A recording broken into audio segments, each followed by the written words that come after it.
Have you ever wondered how and why Vikings celebrated during the year's darkest days? Yule, or Yule in Old Norse, was a midwinter festival observed by the Norse people to celebrate the winter solstice and the sun's return. After Christianity spread across Europe, Yule was absorbed into and became another term for Christmas. Here's everything we know about this ancient pagan Scandinavian tradition.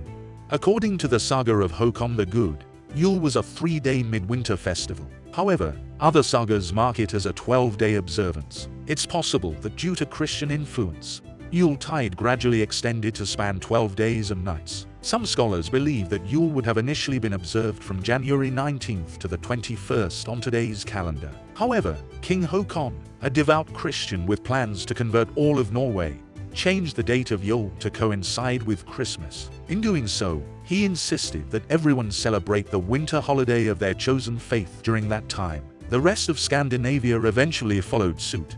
During Scandinavia's harsh and unforgiving winters, where darkness and cold lingered, the Norse people found solace in Yule's celebrations. Light, rebirth, and renewal were central themes of the festival. People gathered in temples to worship and observe this sacred time of year together. The most prominent subjects of worship during Yuletide were Norse gods. Odin, who was even referred to as Yolnir in some poetry, Njother and Freyja, who were associated with good weather and fertility, and Thor, who was linked to weather and agriculture.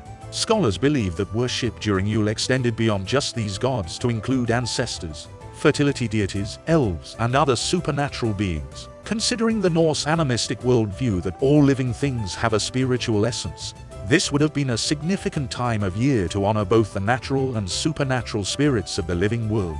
The Norse people were hoping for prosperity in the land and a good harvest in the coming year. So, how exactly did Vikings and Norse people celebrate this festival?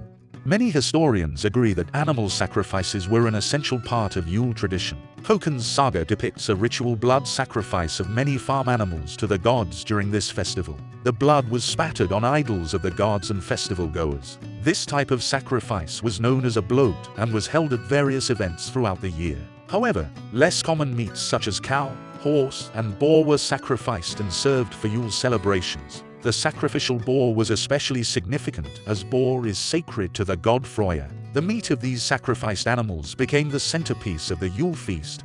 A significant hallmark of the festivities was feasting in excess. Norse people served all types of foods, but meat was especially plentiful for Yule feasts since there were many animal sacrifices from the bloat. The main course was the great boar.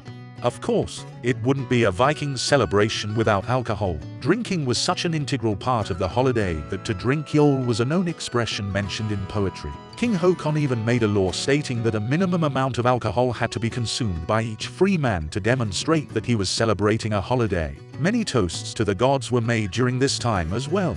Various sagas mention that oaths and vows were sworn throughout Yule. Oaths were sworn the night before Yule while drinking and feasting and while touching the fur of the sacral Yule boar. While Vikings and Norse people made vows and oaths throughout the year, oaths made over Yule were especially sacred. It's important to remember that Norse culture took oaths very seriously, and one could be punished by death or exile for not fulfilling their oaths.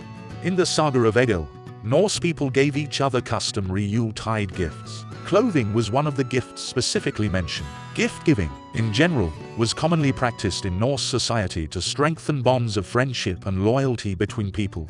A profoundly religious and supernatural aspect of Yuletide was the wild hunt. The Norse people believed that Odin rode through the sky on Sleipnir, his 8-legged horse, during this time of the year. He rode accompanied by winds, thunder, and lightning. The purpose of the hunt was to collect the souls of the dead. People stayed indoors, feasting, not venturing out for fear the hunt might sweep them up. Do not confuse the wild hunt with jolly old Saint Nick delivering presents. Odin's flight represents quite the opposite, the terror of the season.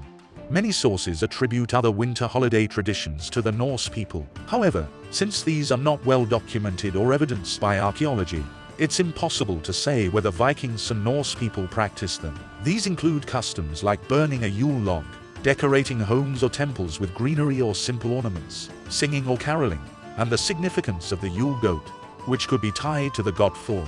Looking back at the Norse celebration of Yule, we see how these ancient traditions laid the groundwork for many of our modern winter festivities. From feasting and oath-swearing to honoring the gods and the supernatural, The essence of Yule was about community, resilience, hope, light, and life in the heart of winter.